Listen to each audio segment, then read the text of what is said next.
I always knew. Even before I had the words to define it, I knew I wasn't wanted, not in the way my brothers were. It wasn't loud or obvious. It wasn't some dramatic rejection. No, it was quieter than that. 1,000 little things, so small they could almost be ignored. Almost. The way my mother would beam with pride at my brothers but barely glance at me.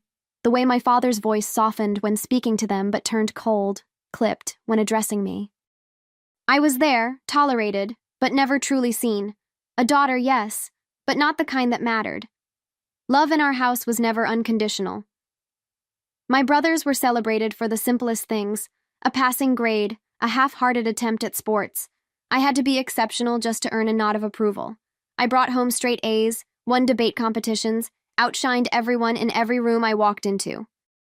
And yet, the only thing my father ever said was, "That's nice, but none of this will matter when you get married." As if my ambition was nothing more than a temporary distraction, as if my only true purpose was to become someone's wife. The rules in our house were unspoken, but rigid. My brothers were taught to take up space, to lead, to dream. I was taught to be small, to listen, to accept. When I dared to question it, my mother would sigh, shaking her head. "It's just the way things are, Lana. Women have their roles, men have theirs. Stop trying to fight it." But I never stopped fighting. Not even when I was too young to understand what I was fighting against. By the time I was old enough to make my own choices, I had already decided. I would never live the life they wanted for me. I worked harder, climbed higher, forced my way into spaces where I was never meant to belong. Top of my class, prestigious law firm, high-profile cases. I built a life no one could take from me. But at home, within the walls of the family I had spent my whole life trying to impress, I was still just Lana. No matter how much I achieved, nothing changed. And maybe, deep down, I had always known it wouldn't. I stopped trying to earn their approval the day I realized it was never mine to have. It wasn't about me, not really. It was about the fact that I was born in the wrong body, the wrong gender, the wrong fate. My father would never look at me the way he looked at my brothers, full of pride and expectation. My mother would never tell stories about me the way she did about them, as if their victories were family triumphs and mine were nothing more than footnotes. I was always the afterthought, the one who was there, but not the one who mattered. I used to think if I was enough, they would have to see me. Smart enough, successful enough, accomplished enough. If I worked harder, proved myself over and over, they would have no choice but to acknowledge me. But I was wrong. No matter how many times I proved my worth, their view of me remained the same. My father would chuckle dismissively whenever I talked about my career, as if my success was a hobby rather than an achievement. My brothers never asked about my work, never treated me as an equal. To them, I was still just the little girl who tagged along, the one they tolerated but never took seriously. The worst part? I let it hurt me for far too long. I carried that wound everywhere I went, buried it beneath polished smiles and perfect performances. I told myself I didn't care, but deep down, I did. I wanted to believe that if I kept pushing forward, I'd leave their disappointment behind. That my success would be enough to drown out the voice in my head that whispered, "They'll never see you. Not the way you want them to." But I was done waiting for their validation, done shrinking myself in hopes they'd finally let me in. I had spent my whole life playing by their rules, trying to fit into a mold that was never meant for me. And now, I was ready to break it. The shift happened quietly, almost imperceptibly. There was no grand confrontation, no dramatic declaration. Just a slow, steady realization that I didn't need them. I didn't need their approval, their pride, their reluctant nods of acknowledgement. I had built myself from the ground up without their help, without their encouragement, and if they never saw my worth, that was their blindness to bear, not mine. Still, the weight of their indifference clung to me, like an old scar that refused to fade. I carried it into the courtroom, into the late nights spent poring over case files, into the long hours where I proved, again and again, that I was someone to be reckoned with. People feared me, respected me. My name carried weight. And yet, when I walked into my parents' house, I was still just the daughter. The one who was meant to stand behind, to watch, to listen, but never to lead. I learned to smile through it, to let their dismissiveness roll off me like rain against glass. But deep down, I kept a tally. Every slight, every time they undermined me, every moment they acted as if my life was nothing more than a placeholder until I became a wife and mother. They thought I had accepted my place, that I had learned to live with the way things were. They had no idea. Grief is supposed to bring families together. That's what people say, isn't it? That in the face of loss, all the petty conflicts and old wounds dissolve, leaving only love and shared memories. But as I sat in the lawyer's office, listening to the formal reading of my parents' will, I realized something. Some families don't heal in grief. Some use it as an opportunity to wound even deeper. I had come here hoping for something different. A recognition, at least. A final acknowledgement that I was as much a part of this family as my brothers. After all, I had done everything right. I had been the responsible one, the one who never needed rescuing, who built her own success. I had been there. Always. But when the lawyer's voice droned on, listing every asset, every property, every bank account, my name never came. Everything. Everything had gone to my brothers. I didn't move. Didn't blink. The room felt airless, suffocating, but I kept my face still, unreadable. Years of practice had taught me that. Show nothing. Feel nothing. But inside, something sharp and cold settled in my chest. Something final. I barely heard the rest of it. Numbers, deeds, business shares, all assigned, all accounted for, all placed neatly in my brother's hands. Not a single hesitation. Not a single mention of me. It was as if I had never existed, as if I had been nothing more than a distant relative, an outsider looking in. The lawyer didn't even pause, didn't even glance in my direction, as if my presence in the room was just a formality. And then, as if on cue, came the justification. My eldest brother, Daniel, leaned back in his chair, arms crossed, a smirk tugging at the corner of his mouth. "You know how it is, Lana," he said, voice dripping with false sympathy. "The family name continues through men, not women." The others chuckled, casual, relaxed, like this was the most natural thing in the world, like my entire life's worth had just been erased, and it was barely worth discussing. "You're a woman," they told me. "You don't need land. You'll marry. You'll have a husband to provide for you." I should have felt rage, should have stood up, screamed, demanded answers, but I didn't. Instead, I smiled. A slow, careful smile, and nodded, like I understood, like I agreed, because in that moment I knew something they didn't. They had taken everything from me. But they had also made the biggest mistake of their lives. The room felt smaller, the air heavier, but I kept my posture relaxed, my expression unreadable. I had spent my whole life learning how to mask disappointment, how to swallow the sting of rejection.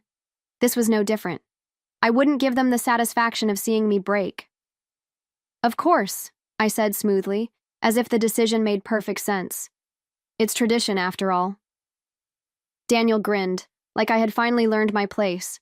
My youngest brother, Lucas, clapped me on the back, as if I had just accepted some long overdue truth. "See?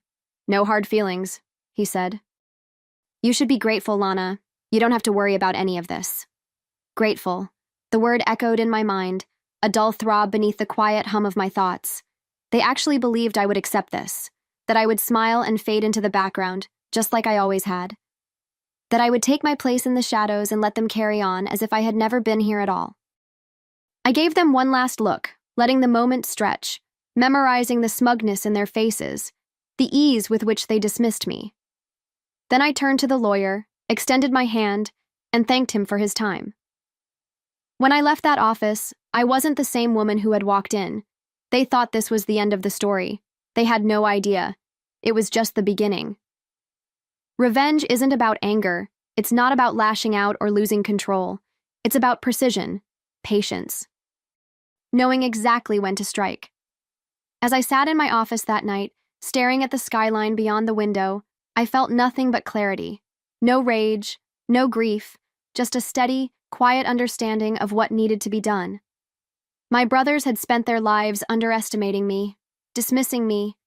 They thought they had won that I was out of the game, but they had no idea I had already started playing. I poured myself a glass of whiskey, took a slow sip, and opened my laptop. If they had given me my rightful share, I would have let it go. I would have walked away, let them keep their illusion of power. But they had made a mistake. They had assumed I was powerless, that I would accept defeat. They had no idea that I knew the law better than any of them, that I had spent years unraveling legal loopholes, studying the cracks in contracts, learning the very system they had used to push me aside. And now? Now I was going to use it against them. I started where they least expected, inside their own empire. I knew every property they owned, every business deal they'd ever made. But I also knew something they didn't. Power is never as secure as people think it is. It's built on contracts, clauses, loopholes, things most people don't bother to read. But I did. And what I found? It was enough to bury them. Tax fraud, hidden debts, unregistered properties, business dealings that were legally questionable at best, criminal at worst. My brothers had spent years moving money around, cutting corners, avoiding regulations. And they had been sloppy, too comfortable, too sure of their untouchability. They never expected someone like me, someone they had written off, to be the one digging through their secrets. I worked quietly, methodically. I gathered documents, pieced together evidence, contacted the right people. Not just lawyers, journalists, auditors, government agencies. One by one, I built the case against them. And the best part? They had no idea it was happening. Not yet. They thought I had accepted my place, that I was done fighting. They were wrong. Patience was key. Revenge wasn't about making them suffer in a single moment. It was about watching them unravel, piece by piece, without ever realizing who was pulling the strings. I moved carefully, making sure every step was untraceable. Anonymous tips to regulatory agencies, strategic leaks to financial journalists, a quiet, well-timed audit request. I didn't need to lie. I only had to show the right people where to look. My brothers had built their fortune on arrogance, on the belief that no one would dare challenge them. They had gotten away with bending the rules for years, but no one is untouchable forever. And the best part? While their world was beginning to crack, they still saw me as harmless. Poor Lana, left with nothing. I let them believe it, smiled when they made their condescending remarks, nodded when they told me to move on. They thought I had surrendered. They didn't know I was already holding the match, ready to burn everything down. It started with a phone call. One of my brothers, Lucas, calling Daniel in the middle of the day, his voice tight, anxious. Something about a flagged transaction, an issue with the bank. I imagined Daniel brushing it off, telling him not to worry. But then came the second call, and the third. Suddenly, it wasn't just a bank issue. It was accounts being frozen. Business transactions being halted, investments locked in place, unavailable. I was at my desk when I got the message, a vague, half-panicked text from Daniel. "Something's wrong with the accounts. You hear anything?" I stared at the screen, letting the moment sink in. This was it, the first domino tipping over. I took a sip of coffee, leaned back in my chair, and typed my response. No idea. Hope it's nothing serious. I hit send and smiled. The panic spread faster than I expected. Within 24 hours, my brother's entire financial structure was in chaos. One by one, their bank accounts were locked for compliance issues. Their businesses, so carefully shielded, were suddenly under investigation. Government agencies started making calls. Auditors began asking questions. And just like that, the walls they had built around themselves started to crumble. I knew exactly what was happening, of course. I had orchestrated it. Every missing document, every unfiled report, every hidden liability, I had exposed them all, piece by piece. The system they had manipulated for years was finally turning against them, and they had no idea how or why. Another text from Daniel. "Lana, something's really wrong. We need to talk." I almost laughed. Now he wanted to talk? Now that everything was slipping through his fingers? I could picture them, my brothers, pacing, arguing, trying to figure out who had betrayed them. They would never suspect me. To them, I was still just their sister, the one they had left behind. That's what made this so perfect. The first news article dropped the next morning. A quiet, well-researched piece about financial irregularities in my family's businesses. Nothing too damning, yet. Just enough to plant doubt, to make people start watching. By noon, calls from investors were flooding in. By evening, the second article landed, this one digging deeper. That was when the real damage began. Contracts were pulled, clients backed out, business partners started distancing themselves, unwilling to be caught in the fallout. And my brothers? They were scrambling, trying to contain the leaks, to silence the questions, but it was too late. A third text from Daniel, more desperate this time. "Lana, you need to call me. This is serious." I stared at the message for a long moment before typing a response. "Busy. Hope you figure it out." Then I turned off my phone, leaned back in my chair, and let the weight of my victory settle in. They still didn't know it was me, but soon they would. By the time my brothers realized the full extent of the damage, it was already irreversible. Lawsuits were piling up. Banks were demanding answers. Government agencies had officially launched investigations. Every asset they once controlled, the businesses, the properties, the carefully built empire, was slipping through their fingers. That was when the begging started. First it was Lucas, always the weakest of the three. He called, voice strained, asking if I could use my connections to fix this mess. Then came Daniel, trying a different approach. Calm, measured, like he could still manipulate his way out of this. "Lana, we can work something out. We're family." I let them talk. Let them grasp at whatever little dignity they had left. Then, finally, I said what I had been waiting to say for years. "You didn't think a woman was capable of running a business, but it looks like a woman was capable of taking yours down." Silence, heavy, crushing. For the first time, they finally understood. The silence stretched between us, thick with everything left unsaid. For years, they had laughed at me, dismissed me, pushed me aside like I was nothing more than an inconvenience. Now, all that arrogance had turned to desperation. "Lana, please," Lucas finally choked out. "We didn't mean—" I cut him off. "You meant every word." I wanted to savor this moment, to let them sit in the wreckage of their own making. But I wasn't here for closure. I wasn't here to make them understand. I had stopped needing their validation a long time ago. This wasn't about making them see my worth. It was about taking back what was mine. "This isn't my problem," I said, my voice steady, final. "You made your choices. Now you get to live with them." Daniel exhaled sharply, his mask of control cracking. "What do you want?" I smiled. "I already have it." And with that, I hung up. The final blow came 2 weeks later. A court ruling officially transferred ownership of the remaining family assets, the properties, the businesses, the wealth, into my hands. Every last thing they had once hoarded, once claimed as theirs by right, was now legally mine. I didn't do it for the money. I had built my own success long before this. I did it because power was never theirs to begin with. They had inherited it. I had earned it. The day I walked into the family estate, now my estate, was the day I truly closed the door on the past. I stood in the grand hall where my father had once ignored me, where my brothers had once laughed at my ambitions. The house was quiet now, empty, fitting. I poured myself a drink, took a slow sip, and raised my glass to the air. "To the unwanted daughter," I murmured. And for the first time in my life, I felt free.